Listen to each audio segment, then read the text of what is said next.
Okay, so this is the last lesson for this unit, and we're going to look at something that, similar to significant figures, is asked about on the Regents exam, but is also asked about on labs, where you have to calculate something called percent error. So percent error is basically a value that you get that tells you how far off you are from the actual correct or accepted value.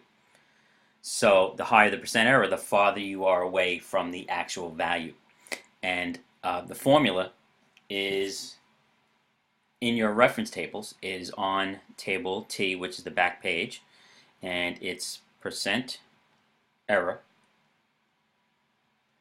equals the accepted value minus the measured value. The accepted value is the correct answer.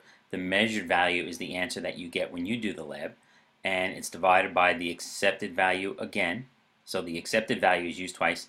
You do this division and then you multiply by 100, and you're going to come up with a percentage.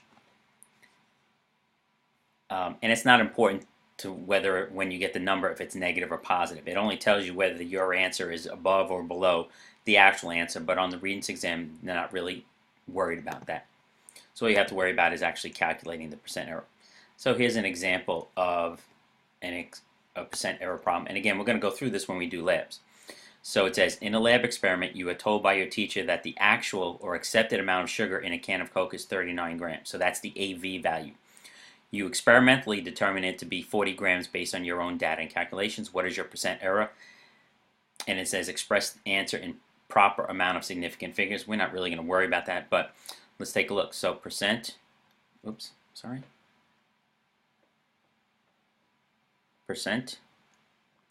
error equals the accepted value, which is 39, minus 40, over the accepted value again, which is 39. So basically you have 1 divided by 39. 1 divided by 39, and you get 0.02, 0.025641. It's point. Now we got to multiply that by 100. Now, when you are multiplied by 100, which means you have to move the decimal 2 places. And so I'm going to make this 2.6%. Usually percent error you can just do as a whole number, but I'm going to tell you probably just to use once it's a number to the right of the decimal. We're not going to worry about doing significant figures for percent error because they never ask you to do significant figures when you're doing percent error.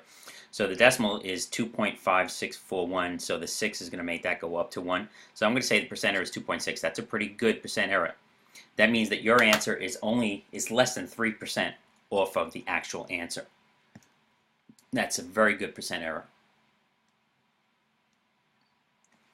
And I think that is it. And that is it. So that's the last lesson for Unit 1.